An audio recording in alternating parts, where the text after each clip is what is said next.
Hello, I'm Sensei Alex Kakio. I'd like to welcome you to this evening's Dharma Sunday, where we take canonical Buddhist teachings and tie them with real-world events. The title of this evening's talk is Prince Harry and Meghan Markle Leave the Royal Family.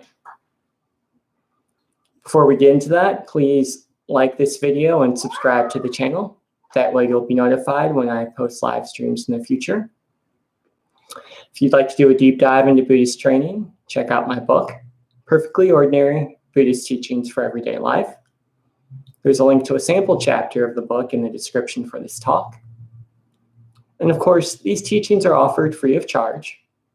But if you'd like to make a contribution, information for PayPal and Cash App is also posted in the description. So I almost hesitated to talk about this evening's topic because I thought there would be some pushback. What in the world does this have to do with Buddhism? But I do promise you there is a connection. Now, I am not a big fan of celebrity culture. I don't watch very much TV. I don't have cable. So I only have a very passing knowledge of Meghan Markle because the one show I did watch, one of the few, is a show called Suits, where there were a series of lawyers and they had a weekly case they had to solve, and Meghan was an actress on that show. And of course, Prince Harry is a prince in the royal family in England. So I know a few years ago they got married and it was this huge affair, but I didn't follow it very closely.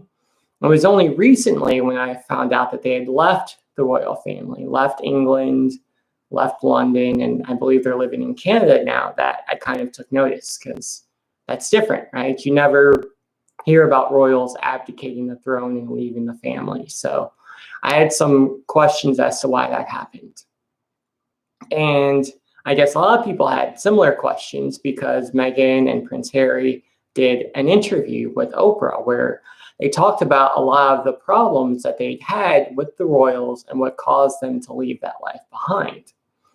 So I'm going to read an article from CNN that talks about the interview they did with Oprah, and then I'll make some comments on that. Now, in the interview, this is from CNN, and it's entitled 11 Things I Learned. One moment. The Royal Split, Racism and Family Struggles, 11 Things We Learned from Harry and Meghan's Explosive Interview. I won't read the entire article, it's a bit long, but I'll give you the tidbits. It says, it was an interview that some within Buckingham Palace must have feared, but Prince Harry and Meghan, Duchess of Sussex, in discussion with Oprah Winfrey was more revealing, explosive, and potentially damaging to the royal family than many could have imagined. Allegations of racism within the family itself and Meghan's admission that she felt suicidal during her pregnancy have been splashed across newspapers in the United Kingdom. Throughout their 2-hour TV special, both Harry and Meghan spoke with eye-opening candor, delivering accusations and rebukes that outweighed even Prince Diana's landmark interview more than 2 decades earlier. Here's a roundup of what we learned from the conversation. Meghan had suicidal thoughts. The Duchess has hinted before that her mental health suffered during her stint as a senior royal. But during her interview with Winfrey, she spoke for the first time about how severe the experience had been. She revealed that life within the royal family was so isolating and lonely that she felt so unsupported by an institution that she contemplated suicide while pregnant with her son Archie. She added that she raised those issues with the palace but felt unprotected by them. I went to the institution. I said that I needed to go somewhere to get help. I said I'd never felt this way before. I was told that I couldn't, that it wouldn't be good for the institution, Meghan said, adding that she went to one of the most senior people to raise the concerns. Emails were sent in which she was begging for help, she added. She told Harry about the ordeal because I knew that if I didn't say it, that I would do it.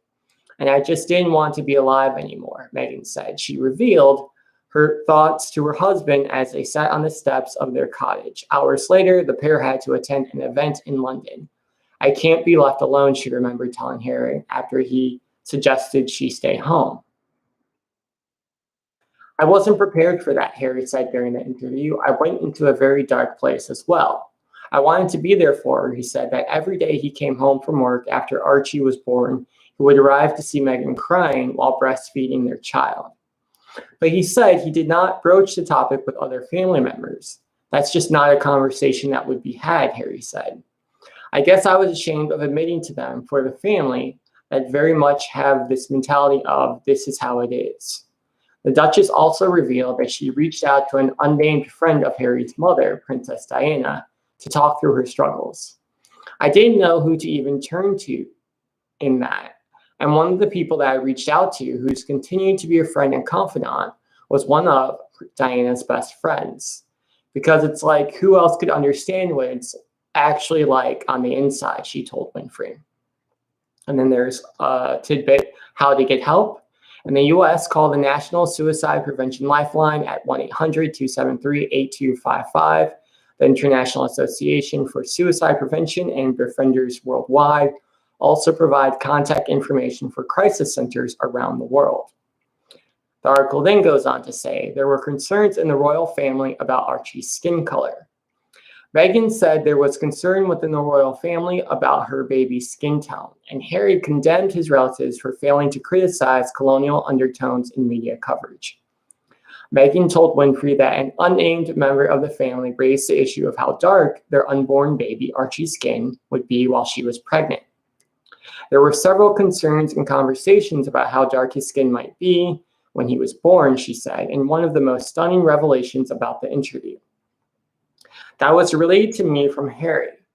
Those were conversations my family had with him, Meghan added, declining to reveal who was involved in the conversations. That would be very damaging to them, she said. That conversation I am never going to share, Harry added. At the time, it was awkward.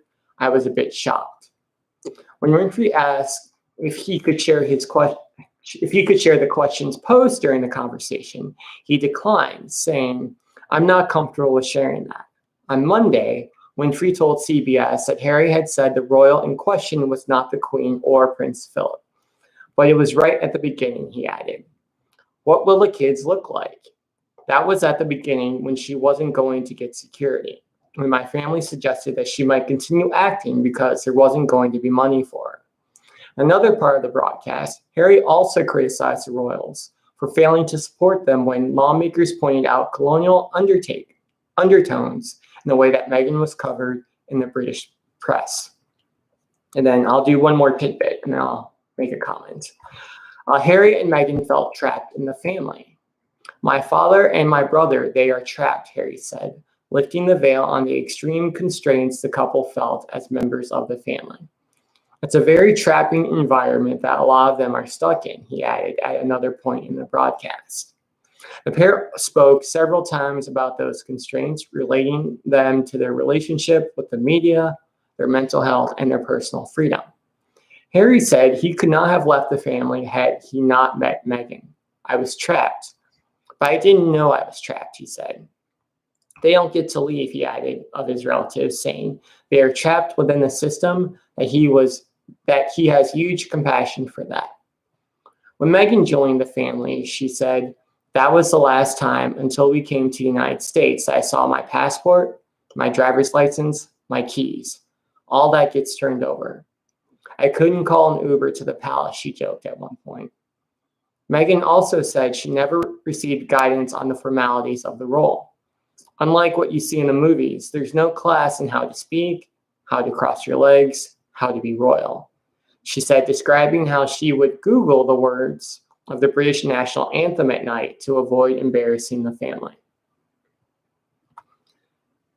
And it goes on, but I think you guys get the point. So we have these individuals, members of the royal family.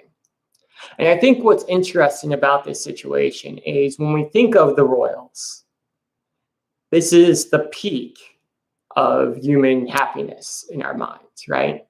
To be a princess, to be a prince, to be a king, to be a queen, to live in a palace, to have an entire country, in this case, England, bowing to your every whim, to be the symbol of civilization. Who wouldn't want that, right? Who wouldn't want to be Prince Harry? Who wouldn't want to be Meghan Markle?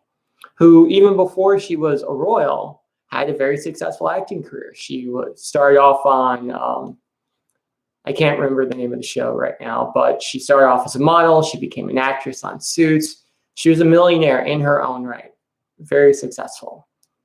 Marries into the royal family. Now, for most people, that's the happily ever after. It's all good, smooth sailing from there. But what we see from this interview and from them leaving the royal family and moving to Canada is that's not how it works. The first noble truth, life is suffering, is true for everyone. Whether we're wealthy, whether we're poor, whether we're black, whether we're white, our lives are going to contain suffering. And to be clear, let's call it what it is. The suffering that Meghan and Harry experience is not the same suffering that you and I experience. I'm sure they're not worried about where their next meal will come from or how they're going to pay their mortgage, or if a family member gets sick, they're not concerned about healthcare. But it struck me that they still have problems. And that reminded me of the story of the historical Buddha who started his life as a royal. He was the Prince Harry of his day. He wanted for nothing. He had money, he had education, he was trained in the arts. We're told that he was a very exceptional athlete. And yet, he wasn't satisfied with that. He suffered. He suffered so mightily that eventually he turned away from palace life and began his spiritual journey, which ended with him sitting under the Bodhi tree and realizing enlightenment. I think it's telling that after the Buddha realized enlightenment, he didn't choose to then go back to the palace. It wasn't a situation of, okay, I've got this spirituality thing figured out. I'm going to go back to my life in the palace and have my servants and my good food and my nice clothes and just lead my spiritual life from there. No, he continued his life as a mendicant monk with 2 robes and a bowl, going on alms rounds every day, teaching the Dharma. And sometimes when he didn't receive offerings, he went hungry. So he left royal life just like Harry and Meghan did. Because even there, even in the peak of what we would think of as happiness, they were suffering. And the ability to escape our suffering cannot be found in material things. Material things are important. They're tools. We all need a home to live in. We all need food to eat. We all need clothes to wear. You'll never hear me say otherwise. The Buddha said as much. But that root of suffering cannot be fixed by things. It cannot be fixed by status. Even there in the palace, they dealt with racism. They dealt with feelings of isolation. They dealt with loneliness. Meghan said she had suicidal thoughts. They had family drama. How many of us have family drama? Apparently, it doesn't go away just because you're famous and wealthy. And this is important because once we understand and realize that material things aren't going to solve our existential crisis, once we understand that we can't fix this pain we have by getting another car, by getting a better job, by getting a bigger house, then we turn inward. Then we become serious about our spiritual training. Because all of us have that seed of doubt. That seed of doubt that says, well, meditation makes sense, but maybe I just need a weekend at the spa. Yeah, chanting works. I felt good afterwards, but maybe I really just need to move to a nicer neighborhood. And I think what's important and what's pressing about the story of Buddha, what's important and pressing about the story of Harry and Meghan, is that they had the best of everything. But that did not end their suffering. So we see that suffering is universal. We also see that the way to end our suffering is not to get more stuff. So how do we end our suffering? With the 4 Noble Truths. with the Noble Eightfold Path, with the traditional Buddhist practices of chanting, prostration, sutra study, meditation. That's the method that Buddha found 2,600 years ago when he left his life as a royal. And now Harry and Meghan are having to find their own way because living in the palace wasn't good enough. And that's important because when we deal with jealousy, when we deal with angst towards other people, a lot of it comes from this idea that they're wealthy. They don't suffer like I do. They don't have the problems I do. Look how much money they have. Look how nice their house is. And again, it's nice to have money. It's nice to have houses. But the suffering may change, but we all have our own suffering to deal with. It's inescapable outside of our spiritual practice. And this interview shows that. Meghan had suicidal thoughts. She had everything the world had to offer. And yet she still wasn't sure she wanted to live. Now I'm very thankful that she chose not to harm herself, that Harry offered her support, that she got the help she needed. But even with all her wealth, she still had that struggle. Harry and Meghan felt isolated and alone. The entire country of England is watching them, rooting for them, seeing their every move. But loneliness was still there. Wealth didn't help with that. Status didn't help with that. And when we struggle with jealousy, part of the reason we struggle with that is because we think it's not fair. We think that the other person is getting something that we don't have, something that they don't deserve. And that's not the case. They have their karma, we have our karma. They live their life, we live our life. But at the root of it, at the core, it's all the same. We are all subject to birth, to aging, to sickness, to death.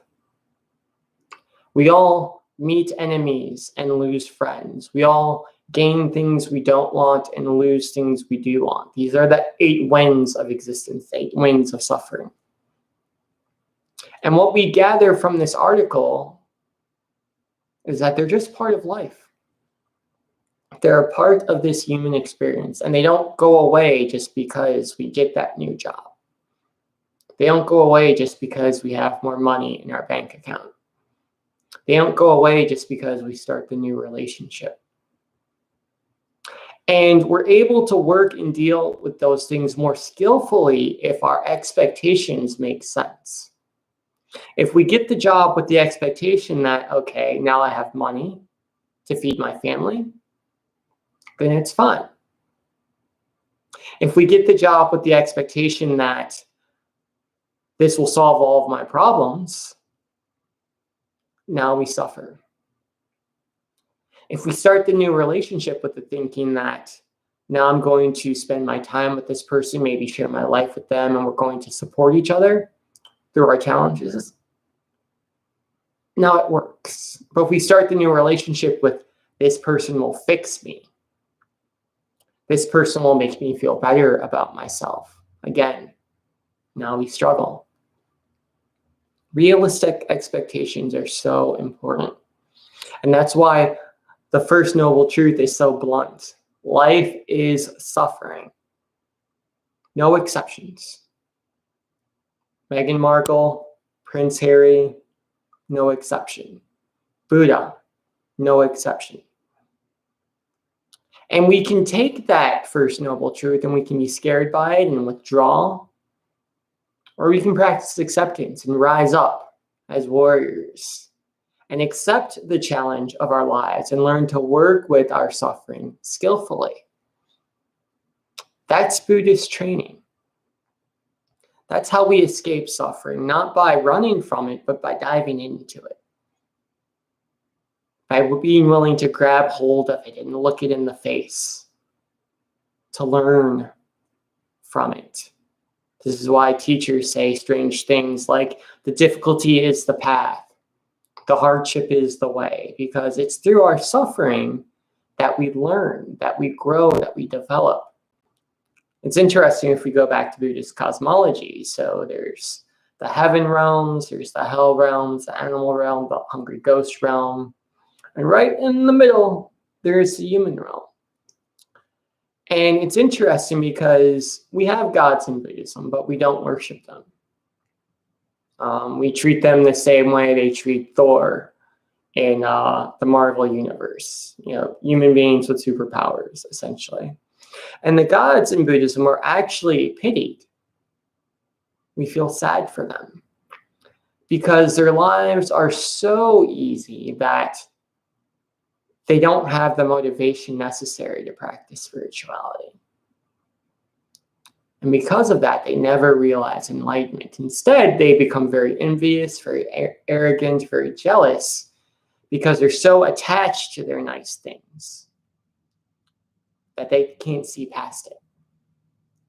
Meanwhile, the beings in the animal realms and the hell realms and the hungry ghost realms are suffering so much that they can't see past their suffering. Again, no opportunity for spiritual practice.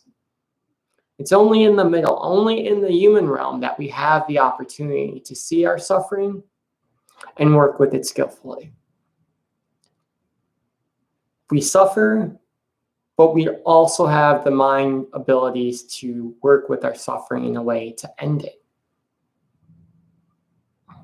But first, we have to have realistic expectations. We have to let go of this idea that if I just had more stuff, then everything would be okay. Meghan has lots of stuff. Prince Harry has lots of stuff. If they can't make it work with the stuff, then the stuff probably isn't the solution. And for me, when I realized that, when I read the article, when I ponder this, when I ponder the story of the Buddha, it takes a huge burden off my shoulders. Because now I'm not chasing after the next big thing anymore. Now I'm not wondering, well, if I could just get that other job, if I could just make a little bit more money, if I just had nicer clothes, maybe that would fix it. No, I understand now it won't. It can't. Again, money is fine, clothes are fine, the house, the car, all good, acceptable things. Part of human existence, necessary for our survival. But they won't fix us. They won't make us anything other than what we already are. So the lesson we can take from Harry, from Meghan, is that life is the same for everyone. The suffering might change, but the suffering is always there. And the cure is always there. If we turn inward to our spiritual practice, if we learn to focus on and actualize our Buddha nature through the chanting, the prostrations, the meditation, the sutra study, if we walk the path of Buddha, then we will realize enlightenment and our suffering will come to an end. If we walk the path of the world, if we try to get into the palace, if we try to get the cars and the security and the money, now we're on that hedonic treadmill. Now all we're doing is continuing the suffering that Harry and Meghan experienced, that the Buddha experienced, that all humans have experienced, going back to the beginningless past. Amitabha.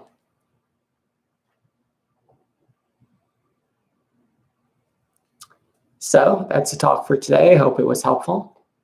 We'll now move into the Q&A portion of this evening's chat.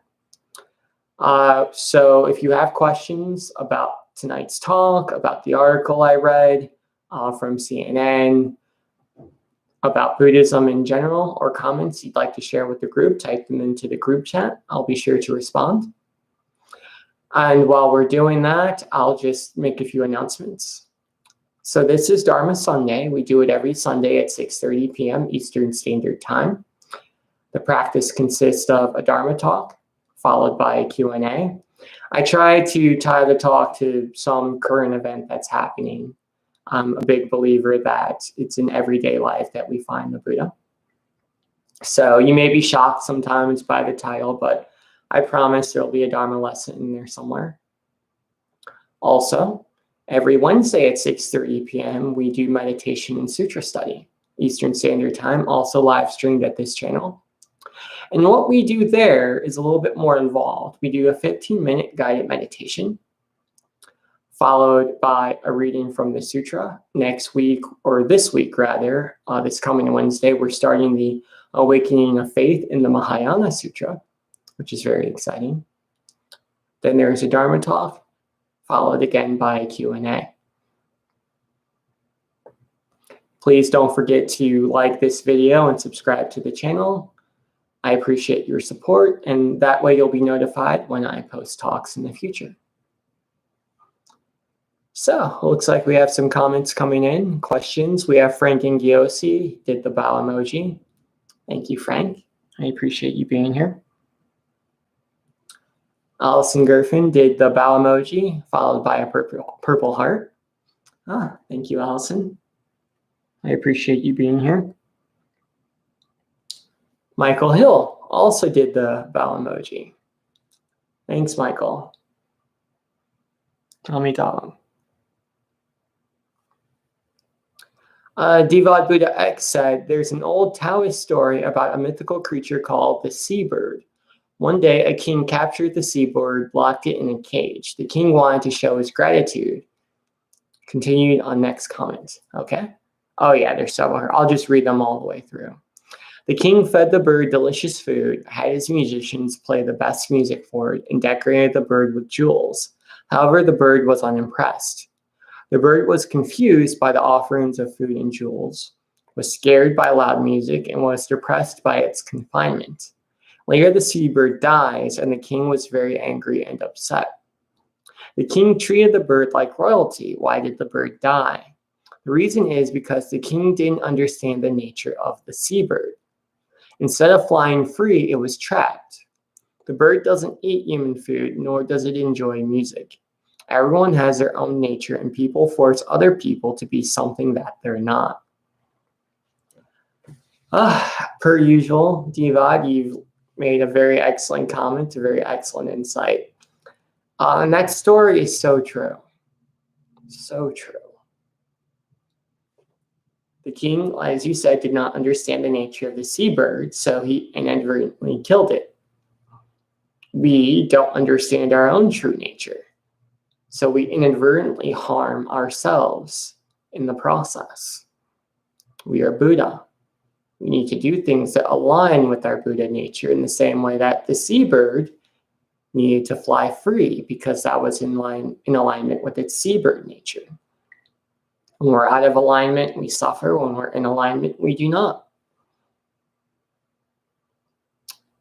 And that's so telling because if we look at the 12-link chain of dependent origination, the original source of suffering, the thing that starts the whole chain, is ignorance. Ignorance of the absolute, ignorance of our own true nature, our enlightened nature. And then if we could continue on the train, there's ignorance of the conventional caused by our clinging, our desire. So not only are we ignorant of our true nature, we're also ignorant of the consequences of our action, the consequences of our desires. Because we're so caught up in the I want that we don't realize we're doing harm to ourselves, doing harm to other people. And we can take that from the story of the Buddha. We can also take that from the story of Harry and Meghan. We want to be like them. We want to be the prince. We want to be the princess. We want to live in the castle. We want to be famous. But, I mean, Meghan said in the story she felt very isolated. She had suicidal thoughts. She didn't want to be there. She was the seabird. She was trapped. Buddhism is how we break free of our confinements. It's telling that the practice of non-attachment is such a big deal in Buddhism.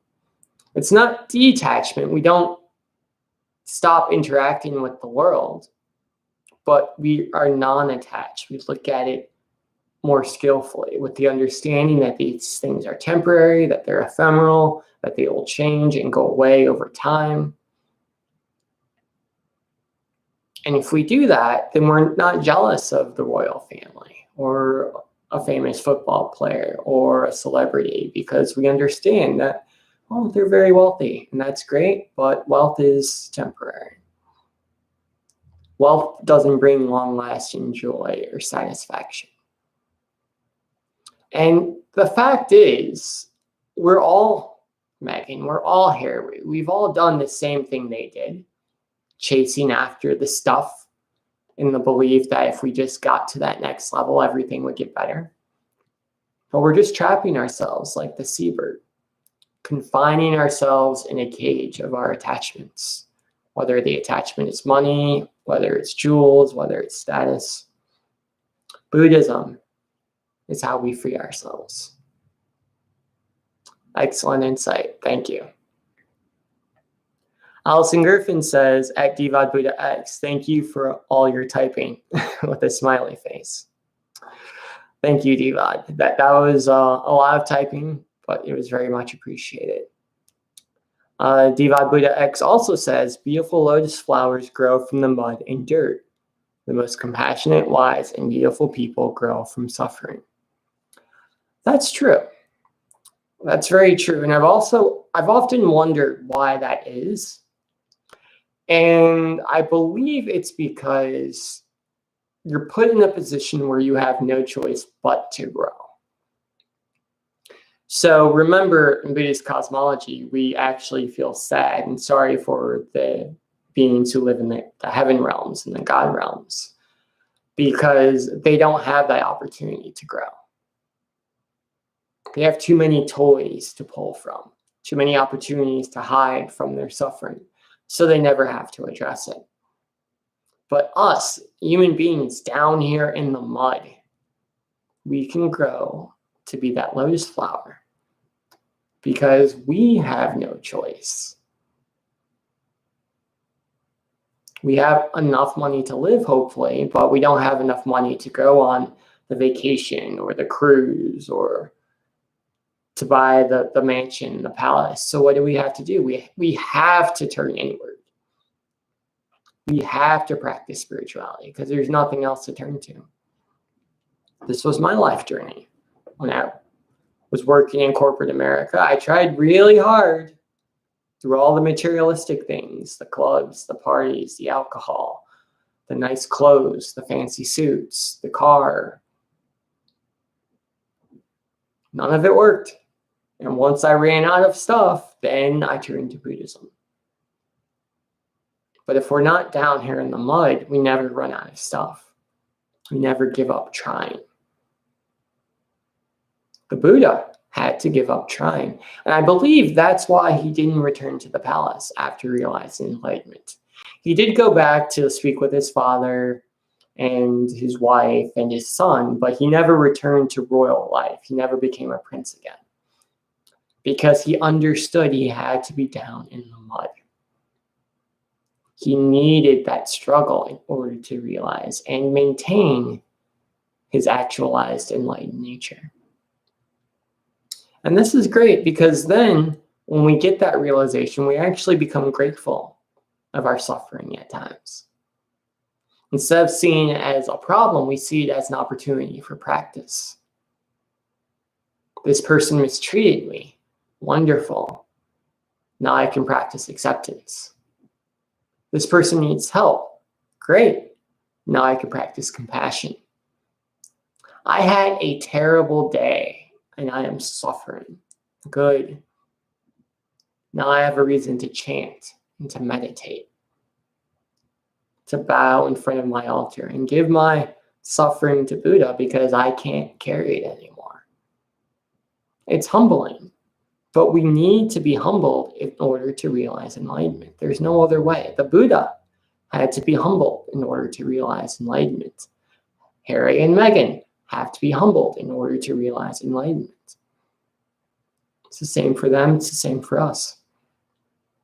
And I think it's telling that the lotus flower, which is the symbol of enlightenment in Buddhism, only grows in the mud, only grows from the filth. If you try to put it in pure, clean water with no mud, no dirt, no foul nature in it, it won't grow. It will remain a seed. It requires that suffering, and so do we. And when we have that understanding, we look at our suffering differently. Good insight, Devon. Cyril Combs said, oh, bow emoji, and then thank you for these Sunday talks. Well, thank you, Cyril. I'm glad these are helping you, and I appreciate you being here. I always remind everyone that your physical presence, or your digital presence in this case, is beneficial to the entire Sangha. There's a different energy. We support each other. We learn from each other over time. So thank you very much. Diva Buddha X said, expecting fame and money to fix you is like putting a Band-Aid on a broken leg. Absolutely. Very true. And I've often thought about this in the case of musicians and professional athletes. You know, these people who have reached the peak and the height of their craft. They're not just a musician. They're a musician who's doing world tours, that's selling, well, no one buys records anymore, but has people streaming their videos and their interviews, and they have 1 million YouTube followers, and they're at the peak. They should be the happiest, most thrilled people in the world, but they're not. So then they turn to drugs and alcohol to numb themselves from their disappointment, from their pain, from their sorrow, from their isolation. And, you know, I've never been a celebrity. I don't know any celebrities, so I don't know this for certain, but I would surmise that the reason that happens is because they're disappointed. Because things haven't worked out as they'd hoped. They've run out of stuff, and they don't know anything else to try. I mean, imagine spending your whole life thinking that if you can make it to the big stage, if you can be a famous rock musician, all your problems will be solved. And then you become that famous musician, and your problems aren't solved. In fact, they're multiplied. Instead of having a few people that don't like you, you have millions who don't like you. And now you're isolated because you can't just go out and get a cup of coffee anymore. Because you have to have security around you. You can't just go and walk down the street because you might be mobbed by fans or chased by stalkers. These things don't fix us. And when we stop understanding that they don't fix us, we stop chasing after them. And when we stop chasing after them, we relieve ourselves of that burden of thinking I'm not enough, that I'm unsuccessful somehow. If we understand that, okay, I'd still have all of these problems if I were famous, just like Harry and Meghan still have all these problems, even though they're rich and famous. Well, now we don't want to be rich and famous anymore. Now we're perfectly content to be a nameless, faceless Buddha, because we understand that being a Buddha is all we really have, and it's all we really need. It worked for Buddha 2,600 years ago, and I personally am confident that'll work for me as well. But that's a realization each of us has to come to on our own. Let's see. Allison Griffin says, I hope the former royals find true peace and use the experience to go beyond this Saha world. Yes, absolutely. Same here. I encourage all of you to chant and light incense for them on your altars if you have them. And I do believe that over time they will transcend this Saha world. If not in this life, then in the next life. I think they're just having a difficult time of it now, but I have faith that they'll figure it out. Divad Buddha X says, why do we self-sabotage and how can we stop? I've been procrastinating recently. Oh, that's a good one. Why do we self-sabotage? Well, there are a couple of reasons for that.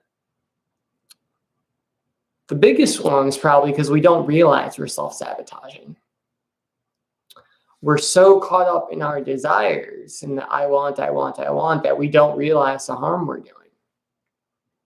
So using myself as an example, I'm what you would call a night owl.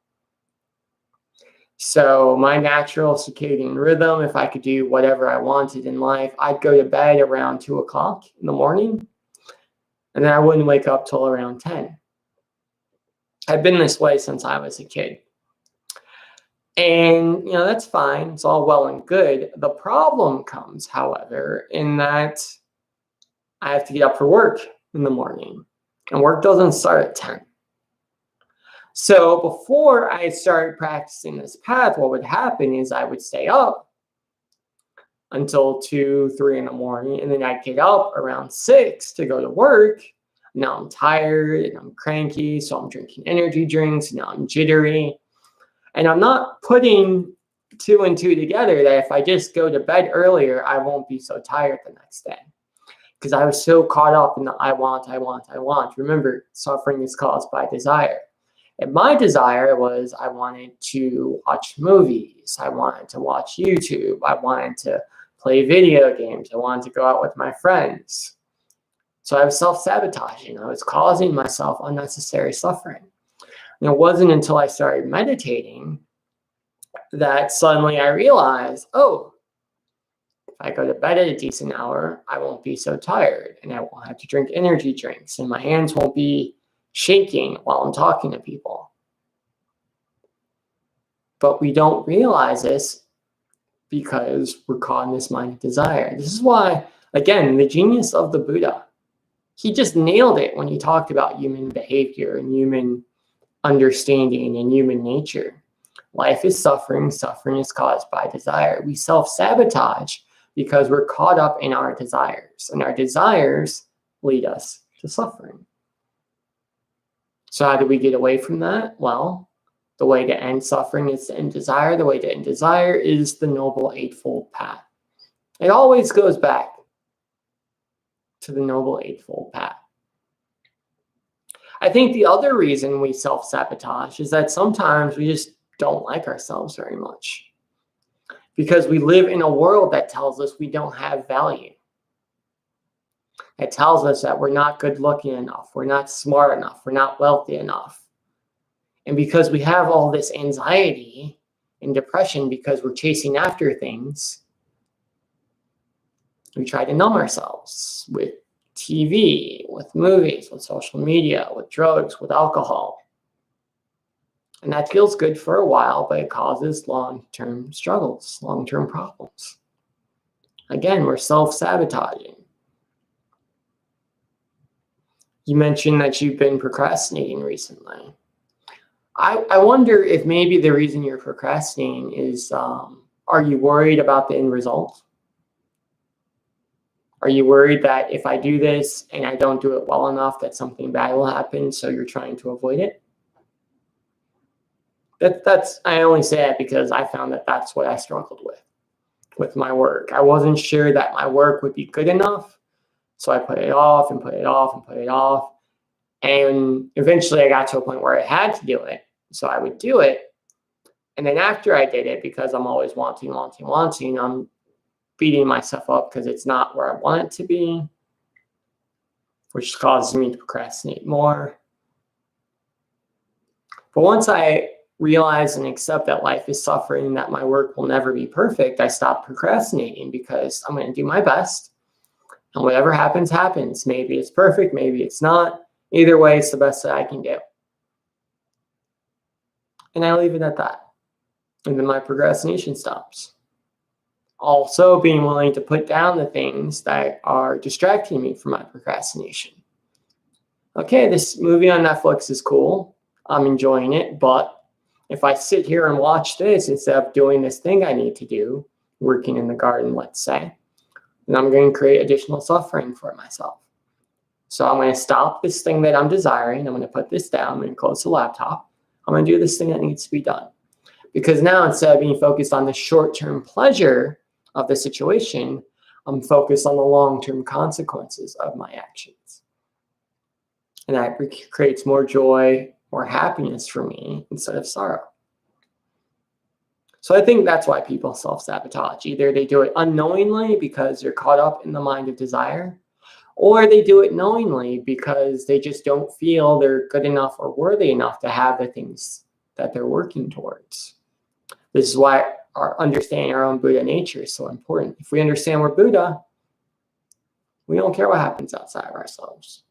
We understand our personal self-worth. And if we understand our personal self-worth, there's no reason to procrastinate.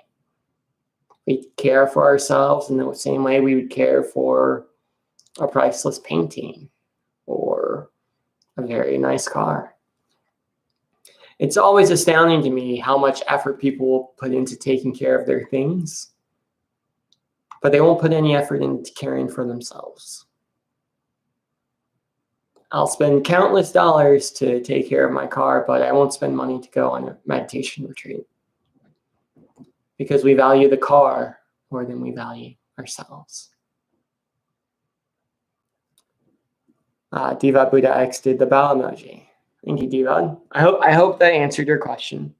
I talked a lot there. If you'd like to follow up, then please put that in the chat or email me, saymolzen@gmail.com. Any other comments or questions before we end this evening? Allison Griffin says, I put off my work this month because I just did not want to do it. I did not want to talk with people. I had to give myself space to accept that, and then I finally cranked it up. Fair enough. And it's okay sometimes to say, I don't want to do it, as long as we're willing to deal with the consequences. And I've had that experience as well, going back to me staying up late at night. I don't go to bed at 8 p.m. every night. Sometimes I do stay up late. The difference is now I accept, okay, I really wanted to watch that movie. I stayed up late. Now I'm tired. But I'm tired because I made a choice, and I'm okay with that. I'm accepting the karma, the consequences of my actions. Allison, what you described is a great example of this. I'm just not in a space to do it. That's okay. Whatever happens is fine, but I'll get back to it eventually. As long as we have that mature understanding of the consequences of our actions and creating space for ourselves, etc., I think that's wonderful. Excellent insight, Allison. Thank you. Anything else?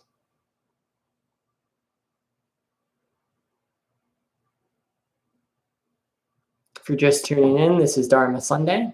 We're in the Q&A portion of this evening's chat. You can rewind to the beginning if you want to hear our discussion over Prince Harry and Meghan Markle leaving the royal family.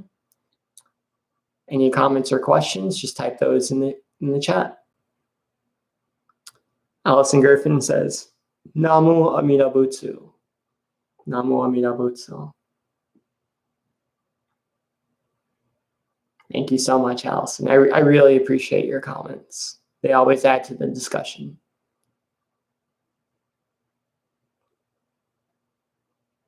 Okay, well, it looks like that's it for tonight. Thank you so much for joining me this evening for Dharma Sunday. We'll be doing this again next Sunday at 6:30 p.m. Eastern, live streamed at this channel. And if you want to do some meditation and sutra study, we can do that. We do that every Wednesday at 6:30 p.m. Eastern, also live streamed here. Right now, we're doing the Awakening of Faith in the Mahayana Sutra. Divad Buddha X said, I feel like imposter syndrome might be a part of it.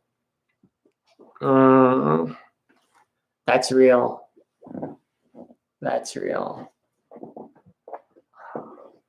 One moment. I'm sitting on a wire from my microphone. Gotta get settled. Okay. But the Buddha suffered from imposter syndrome. Under the Bodhi tree, his final test was Mara, the god of lies and desire, standing in front of him and asking, "Who are you to walk this path? Who bears witness for you?" In other words, what right do you have to be the awakened one?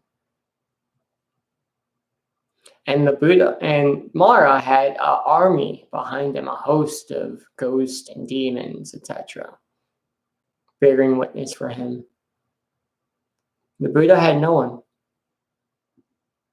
And I believe it's telling that what he did in that moment is he reached down and he touched the earth.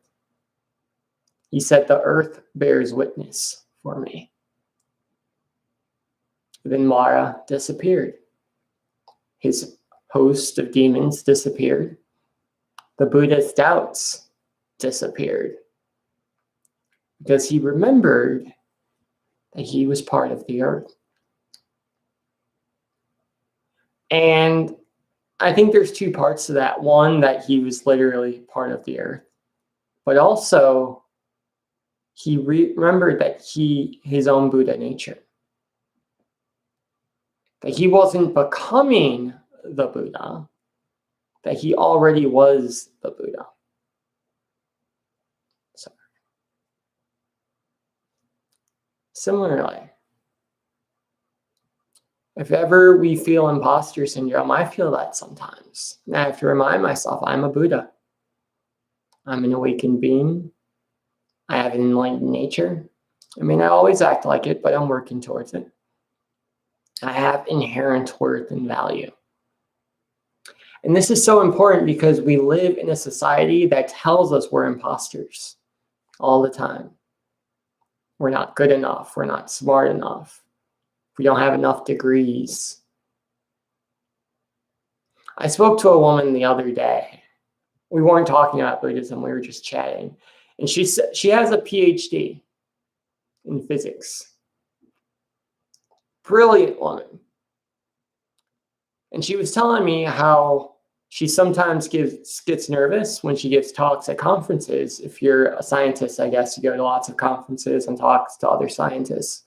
And she said she got nervous sometimes when she had to give talks, which was astounding to me. You have a PhD in physics. What could you possibly be nervous about? But in her mind, she still needed more education. She needed to write more papers. She needed to be published more. So if she was in front of her colleagues and they were more published than her, or they'd written more papers, or maybe they had 2 PhDs, she felt like an imposter. She felt nervous, which is completely understandable. Now, the Buddhist response to that would be that your degrees don't matter in the absolute sense. In the conventional sense, yes. Your publications don't matter in the absolute sense, though. In the conventional sense, they do. But really, the only thing that matters is what's inside. Your true nature, your Buddha nature. As long as you have that, you're good. So, Devag, whenever I suffer from imposter syndrome, that's what I remind myself of: my own inherent worth, of my own inherent Buddha nature, the same Buddha nature that all of you have. It helps me overcome those feelings. But it's completely natural and normal. Like I said, we live in a society that encourages that belief. So we have to counteract that with our spiritual practice. Alison Griffin said, making comparisons is a huge source of suffering. Yes, 100%. That's why there is a saying in Zen temples: keep your eyes on your own bowl. And it's telling for a couple of reasons. One, you keep your eyes on your own bowl because you don't want to be jealous of the other person. They got more rice than I did, right? But also keep your eyes on your own bowl just means focus on your own practice. Don't worry about how still the other person sits on the cushion or how well they chant the sutras or how well they meditate. Focus on how well you meditate. Don't compete with anyone. Or if you have to compete, if that's just part of who you are, compete with yourself. Try to be better than you were yesterday. Don't worry about what other people are doing. Because, like Allison wisely pointed out, if we compare ourselves to others, we will always find a reason to think we're not quite good enough. And that always leads to suffering. That's why universal Buddhahood is so great. We're all the same. We're all Buddha. We're all equally good. And we all equally have some work to do. No comparison needed. Great insight. Thank you, Allison. Anything else before we close?